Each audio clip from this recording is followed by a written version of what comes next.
It's week 11. I got my score predictions and picks against the spread for every single game this week, and there are some big ones. Let's break it down. Thursday night football, the Jets versus the Patriots. Here are my records against the spread we have really gotten going. According to PickWatch, number 4 record against the spread. I have the Patriots winning big, 30-13.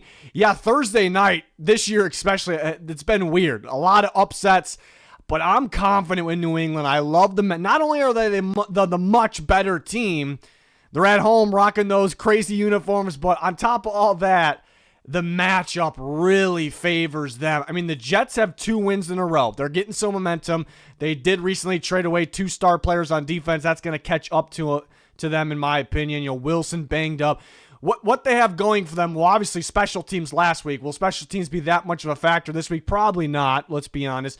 But the run game with Breece Hall, but the Patriots are elite stopping the run. You could definitely argue they're the best in football stopping the run, and that's something that stays consistent. If you're really good stopping the run, you're probably going to be really good stopping the run the next game and the next game. So New England's going to put the Jets in uncomfortable situations, and I trust Drake May and company to be able to put points up on the board against the Jets at home in prime time. Guts tell me it could be a Hunter Henry game. He could be a little more active who knows? It's a little bit of a gut prediction there. He could be a little more active than people are expecting. But I like New England. I think they'll cover that 11.5, even though it's a pretty big line. Sunday morning in Madrid, I have the Dolphins taking care of business, 28-23 against the Commanders. And early in this pick process, I was thinking the Commanders could be a little sneaky, and the line only being 2.5, maybe it suggests that as well. But man, Daron Payne suspended now. Lattimore's already out. Now Trey Amos is out, so they're really banged up at corner. They're missing defensive linemen. The defensive line, the defense in general is, even before those guys have been out, has really been struggling. Cannot trust them against anyone. Offense, missing Jaden Daniels, missing Terry McLaurin. Mariano's actually playing okay, so that's really not the problem. Things aren't feeling great for the Commanders, especially that defense. A reason they could pull this off, maybe overseas, anything could happen. The Dolphins are pretty inconsistent. They're kind of back and forth here. Dan Quinn taking over the play calling on defense. He's taking over that defense. We know he's a good defensive coach. So they kind of can trick the Dolphins. Maybe something different looks than what they see on film, perhaps, and then boom, the Commanders could win. But with all those guys out and the way they're playing, especially on defense right now, and specifically, we talked about it last week going against Gibbs, they struggle at running backs, quick running backs on the outside. Devon Achane, who's been hot. He was awesome last week. That's another big-time running back in that area, in that category. So I'm going to trust Miami's offense, Achane, Waddle, to be explosive enough in this one to take care of business, 28-23. And the Dolphins team total is at 24.5. It is a little risky sitting right over 24 rather than right under it. But against this defense, especially since they're missing guys, they should be able to put some points up on the board. So give me Miami, scoring some big points here. Panthers, Falcons, the last time these two teams played, the Panthers destroyed Atlanta, and Michael Penix probably played the worst game of his young career so far. So maybe it's just a terrible matchup for the Falcons. The Panthers have the edge, or maybe the Falcons just can't close out games. We're seeing that recently against the Colts and the Patriots. The last two, they probably should have won those games. They did not. I am feeling Atlanta on this one. At home, they obviously have an advantage at home. The Panthers obviously are much better at home than away. So it's flip this time around. I'll trust the Falcons make adjustments from that last outing and play better. And I actually overall, even though they're losing right now, I think the Falcons are playing better football. They played 2 really solid teams recently with the Colts and the Patriots, and they had them, right? They didn't, but they had them. If they play like that against the Panthers, I feel like they will win this game. They are struggling to stop the run. That could be a factor. Rico Dowdle is running all over the place right now. He could do that in this game. They can control the clock and win it. But I like the way the Falcons are getting pressure right now. They're getting a lot more pressure on the quarterback since the last time these two teams faced, and Bryce Young struggling a little bit. Can't really trust that offense. The offensive line's banged up. I could trust the Panthers' defense. I cannot trust their offense right now. The Falcons are getting those young pass rushers going, obviously the rookies, so that's fantastic. So I'm going to side with the Falcons in this one because of all that. I just can't trust the Panthers' offense to get the job done, even though maybe the matchup just favors them. But I'm going to be oddly confident when Atlanta here. I'm not going to say bet the 3.5, even though I have them covering. But if you want to include the Falcons, you got to take a risk. If you're building that parlay somewhere with some good odds, the Falcons money line could be that option for you. Bucks at Bills, a heavyweight matchup. Maybe these teams are cooling off a little bit right now, but we know they'll get it together, and these could be legit contenders. A very tough one to pick here. I'm going to take the Bills 26-23 in a close one. Sounds like Bucky Irving could be back. That could be a major factor here for Tampa. If you just look at the matchup, I could argue it favors Tampa because they typically stop the run pretty well. So they're not going to stop James Cook, but they could slow him down. And when that happens, the Bills they're off on offense when that happens right now. And if the Bucks do that, we know they should be able to move the ball enough, and then boom, they could win the game here. But this game being in Buffalo is a major factor here. We saw the Bills, extremely disappointing this past week. The week before, they looked elite, really, on both sides of the ball at home against the Chiefs. So that's kind of a factor here as well. If this was in Tampa, I wouldn't hesitate. I think I would take the Bucks in this one. I feel like they'd be able to run the ball at Bucky if he plays and maybe slow that run down just enough. But we'll see which team kind of clicks and gets a little more consistent because they haven't been right now. I'll trust Buffalo at home. Then they find, just enough to get the job done. I don't think it's going to be super cold out there, but maybe a little chilly for Tampa out there in Buffalo. That could be a factor as well, but I could see it going either way. I'll go a field goal game here, 26-23 Buffalo. Texans, Titans. Texans off a crazy comeback win. That's possibly a huge momentum booster. The Titans are off a bye. The bye sometimes could do wonders for a team, and that could make this a little sneaky. I'm tempted to say, bet on the Texans -6.5. It's a great line. Why is it so low? Could be a trap. Titans off a bye. Texans offense, even though it's played much better, it's not the greatest thing in the world, so maybe it stays close. I do think the Texans cover that 6.5 just because they're playing better ball, better on offense. They're a great defense. They're playing probably the worst team in football. I don't really care if they're coming off a bye. How badly do the Titans and their staff want to win right now? So I'll take Houston with that elite defense winning by 10 points, possibly more, 23-13, but it could be a little sneaky with Tennessee off the bye. But I'd be very comfortable using the Texans as a money line pick in a parlay. So another option if you're putting that together. But the Texans, let's see if they start rolling now and make that playoff push. I think it's certainly possible. Bears, Vikings. We all know this is going to be a thriller down to the wire, a game decided by 3 points or less. That's been the Vikings' way in every single game the last several years, it feels like. It's been the Bears this season. Close games decided at the end in thrillers. They keep pulling it off, so maybe they pull it off again here in this one. Very possible. 50-50 game, leaning with Minnesota at home in this one.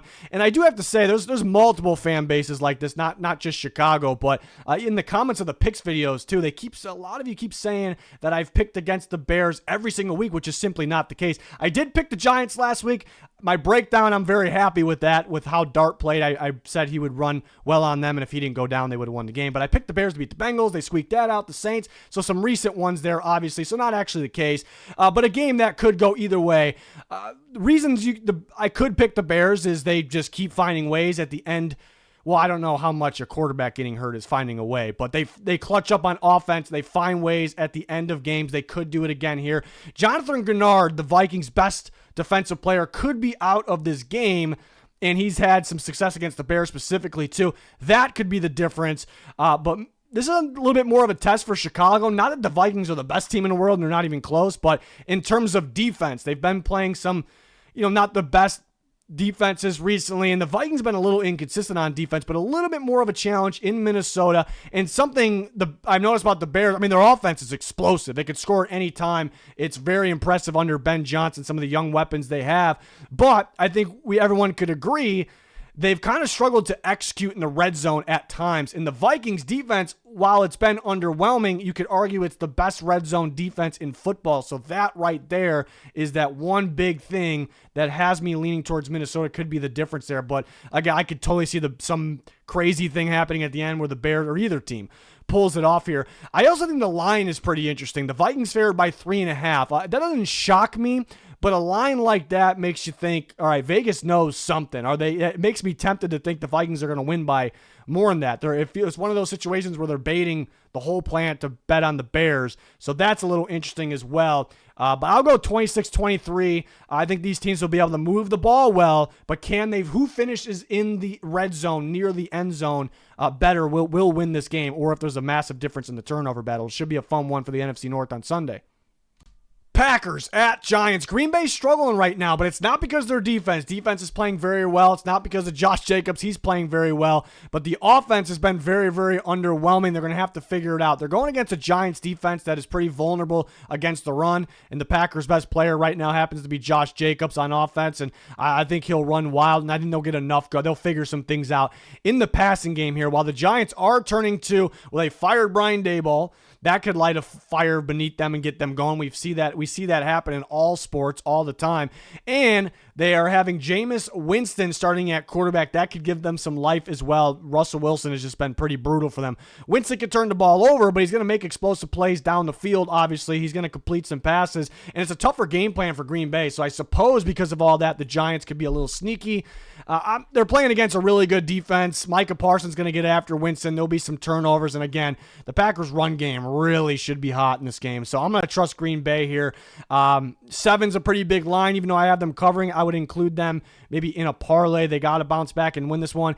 And I mean, we talk about touchdowns in future videos. Usually I don't talk about the touchdowns in this game, but Josh Jacobs is a touchdown machine. He's almost automatic to score every week, but you got a game where you're playing a very vulnerable run defense and a must win for Green Bay. Josh Jacobs will score. He might score multiple times. So that almost seems like an absolute lock here, but give me Green Bay 27-16. Bengals, Steelers. The last time these two teams played, if you remembered, I was all over the Bengals. My gut was really feeling it. I got ripped a little bit for it. The Bengals pulled it off in a thriller. Now my gut's telling me something different. I am very confident with Pittsburgh in this game, and I think they could win even more than what I have. But I have a pretty good win here at 31-23. I am liking that 5.5 spread for Pittsburgh this time around. So a little different than last time. Well, the Bengals are coming off a bye. They are pretty explosive on offense. They were extremely explosive on offense last time against the Steelers, and Chase and Higgins typically beat them up, so we know they'll have explosive moments. Their defense is obviously horrendous. I trust Pittsburgh to be able to move the ball and score on them just like they did last time. Maybe less turnovers than last time. They had 2 that were pretty costly. But for Pittsburgh's defense, that is the key here. Since they played Cincinnati last time, they've tweaked some things on defense. You'll see just a little bit more split safety looks. You see more of Jalen Ramsey at free safety. They're kind of mixing and matching, moving guys around before. Now they feel a little more confident where they have guys playing and aligned. Plus, their defensive line is getting a lot more pressure recently. The final score might not show it of the Chargers game, but their defense is, if you watch the game, you'll know. The defense, and look at the Colts game as well. The defense is playing a lot better. So they'll get after Flacco. They can create some plays. The Bengals will still move the ball, but I'll trust the Steelers more on both sides of the ball. Also, last time I played was that odd Thursday night. Every Thursday night seems to be weird. It was in Cincinnati on a whiteout. This is in Pittsburgh. A little bit different, more of Steelers weather. I mean, you can argue it's Bengals weather too, but I like Pittsburgh here. I think it's a bit different than last time. The only thing I worry about here is if the Bengals, a backdoor cover, if they make a late push, score a lot of points at the last second, maybe like the Bears game or some other games that they've played. That's definitely a possibility, but I like Pittsburgh really flipping the script this time around against Cincinnati. 31-23 is what I got.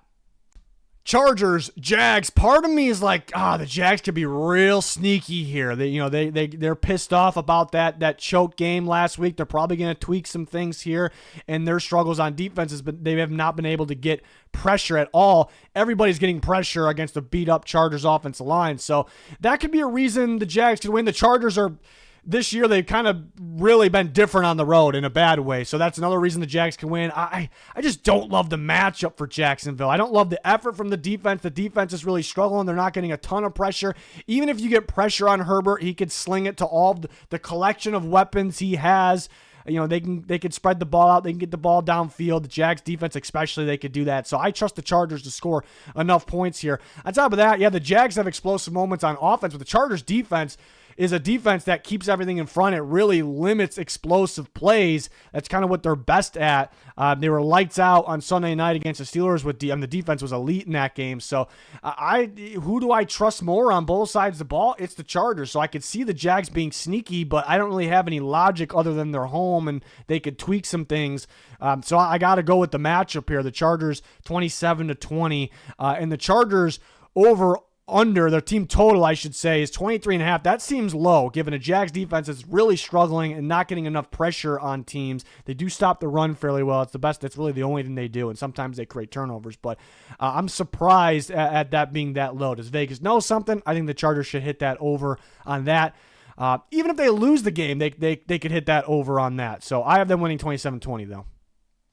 The game of the week, the two best teams, hands down the two best teams in football right now. I will have my updated playoff predictions later this week. I'm thinking Friday for that. All the way through the Super Bowl we predict, so join us for that. But I'm feeling the Seahawks in this one. I am on record saying that I have the Rams winning the Super Bowl. I've been saying that. I'm gonna keep that. But in this game specifically, right here, and there's two teams that look like they win the Super Bowl, but this game right here, right now, today, my gut, it's mainly a gut pick here.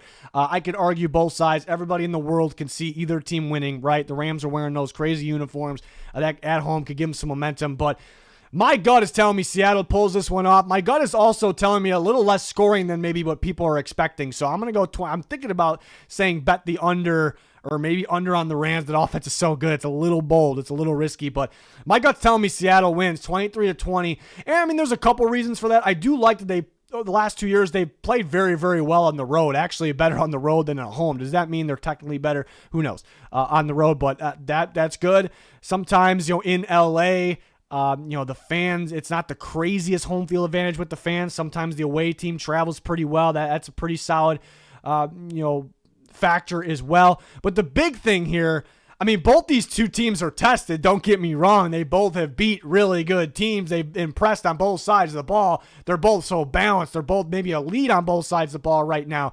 But maybe it's been some weeks since Seattle's seen an offense like LA's, and it's been some weeks since the Rams have seen a defense like Seattle's. And right now, it feels like the last few weeks, the teams that can play defense, they're winning because of their defense. Their defense seems to be a little more of a factor is what I'm saying right now than earlier in the year. So maybe a little bit more of a test, actually, for the Rams than the Seahawks. But even though the Rams lit it up on the scoreboard against the 49ers last week. So I think Seattle's defense will be a challenge here for LA. You can't have that Tampa game pop up again because they let the Bucs score all over them.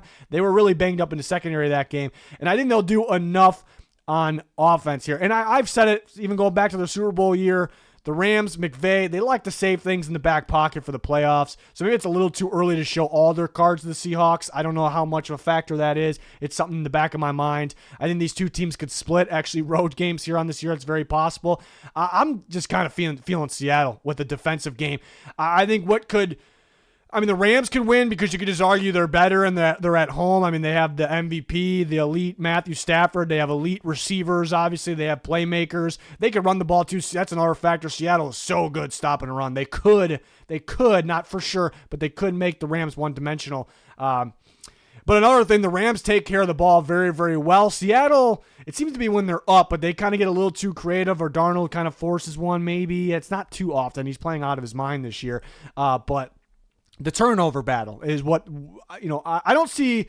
Yeah, it could be the turnover battle why the Rams could win here. JSN, a new challenge for LA, but maybe Puka and Devontae Adams, a new challenge for Seattle. Devontae Adams a little beat up the last game. My gut's just telling me Seattle. I had more reasons for them as well. The line started at 2.5, which made perfect sense. I saw it go to 3, and now I saw it go to 3.5. That means money is going on LA. Maybe Vegas is really confident with LA, but 3.5 looks pretty good. If Seattle loses, I'd imagine this game is damn close. I don't see anyone beating up on anyone this game. My gut's telling me Seattle. I'm going to roll with it. 23-20. Cannot wait for this game.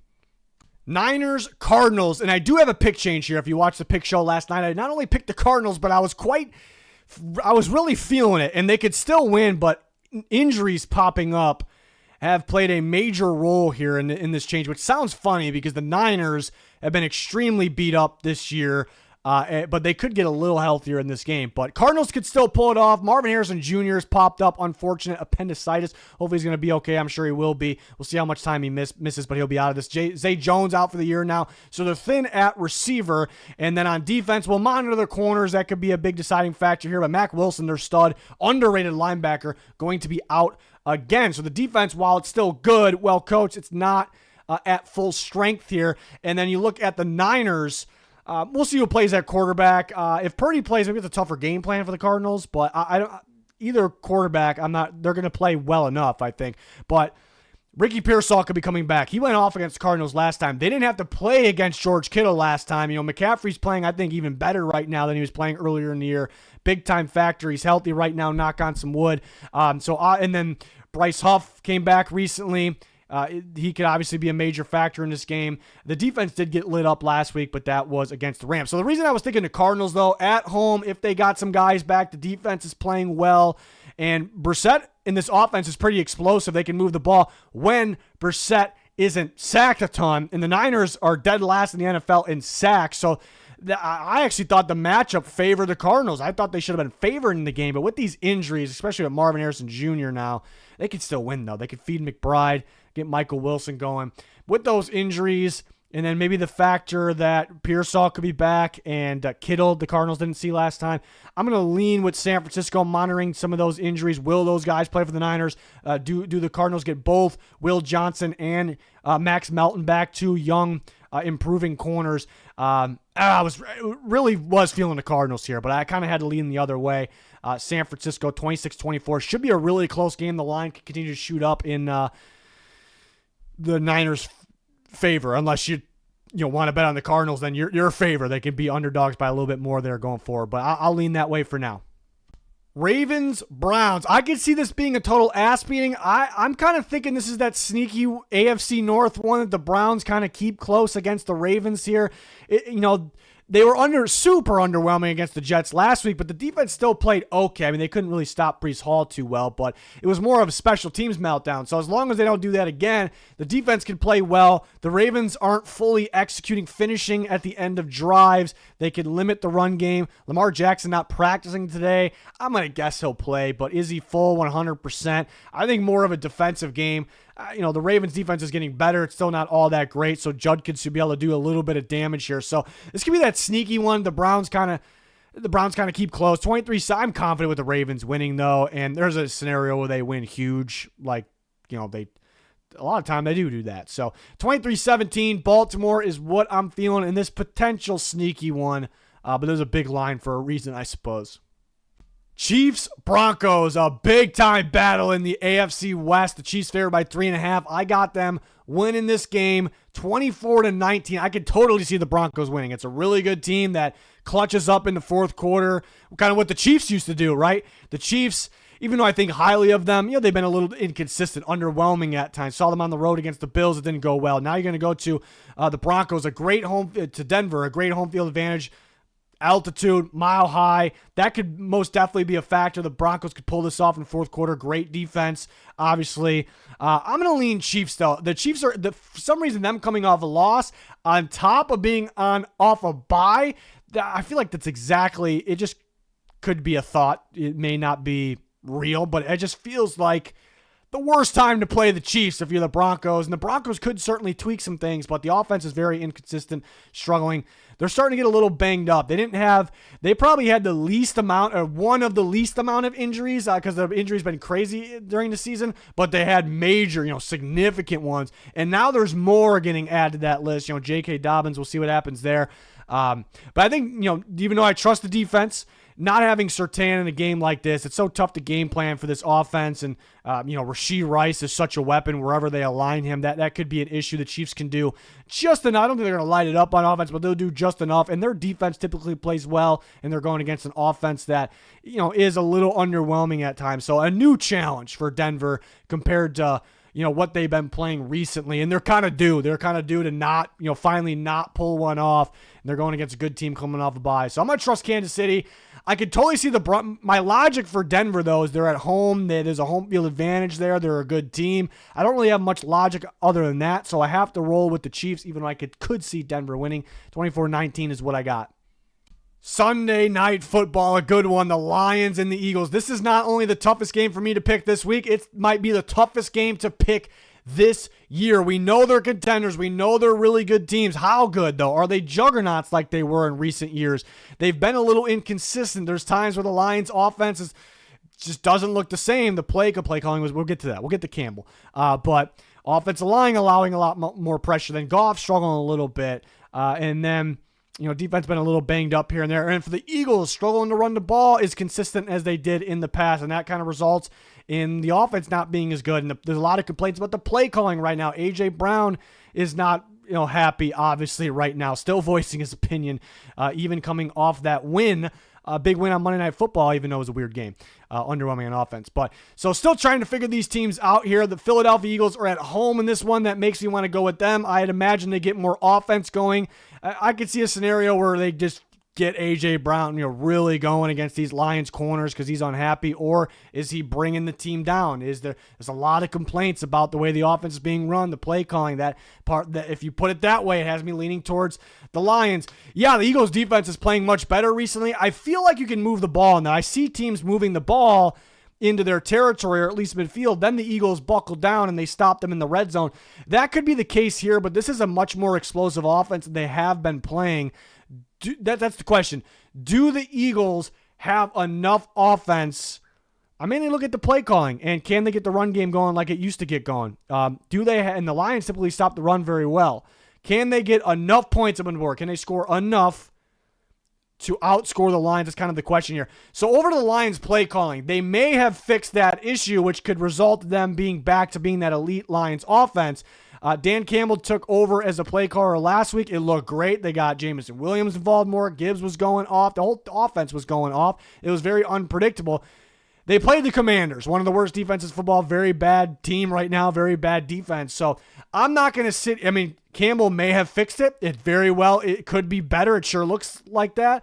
But I'm not going to sit here and say the Lions are going to win this game because Dan Campbell calling plays has for sure fixed the Lions play calling and offense. I can't say that off a Commanders defense win. What I can say is I'm going to be confident that it has to be better, right? It has to be better, but it's more of the game plan factor here. The Eagles, do they have to scrap all the film sessions for the Lions offense in the other games? And you got to watch those. You got to try to find some things. Do they purely focus on this last game, which the Lions are going to do? Campbell's not going to do the exact same thing. I think it plays mind games a little bit, while the Eagles have their play calling issues right now, unless they tweak some things.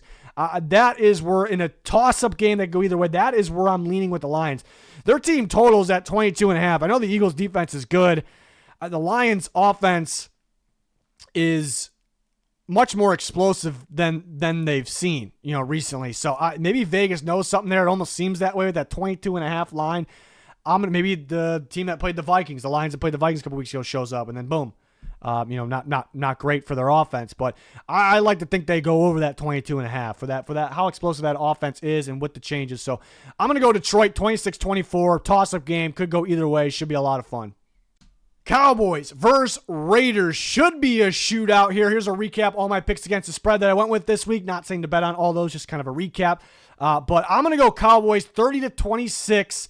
Every Cowboys game seems to be a shootout here. I was originally going to have the Raiders, and it's right there. I wouldn't bet on it because it's right there. But I was originally going to have the Raiders covering the spread. But, a few things here. The Raiders, they have the ability to be explosive on offense. Geno Smith can sling it. Brock Bowers is elite. Ashton Jeanty could go wild on the ground and through the air in this game. So they have potential to go bonkers against this weak defense for sure, right? And score a lot of points, cover the spread, maybe win the game.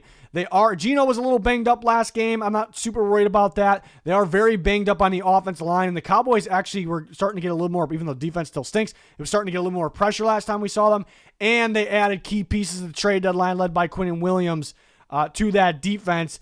Overshown could be back on top of adding Logan Wilson, so the linebackers could look different. The DBs, we'll wait and see, could get a little healthier. They can have some different looks.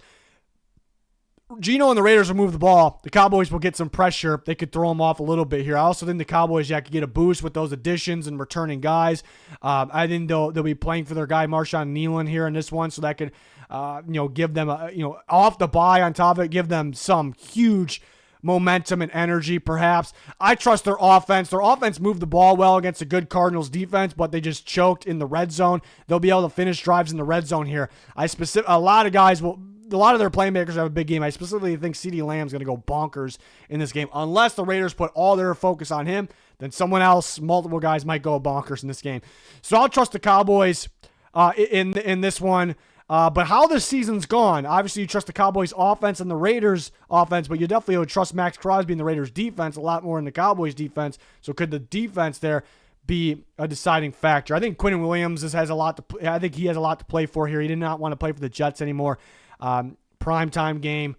I think he's going to be lights out in terms of in the passing game, getting after the quarterback, the interior pressure. So a lot of momentum for Dallas here. I think they take advantage of it, win 30-26. I'm really looking forward to this game, though. Really looking forward to see those trade deadline additions for Dallas's Overshown play. I think I was playing elite last year. I was a big fan of him coming out of Texas from the draft. So some things to get excited about for this game. Can the Cowboys start to put together some defense and then put together a run? We'll see. But that'll do it for my score predictions for Week 11. Let me know your picks, your thoughts in the comments. We had all kinds of content on the channel. More to come. Playoff prediction, Super Bowl prediction video coming later this week. So join us. Thanks for watching. Goodbye.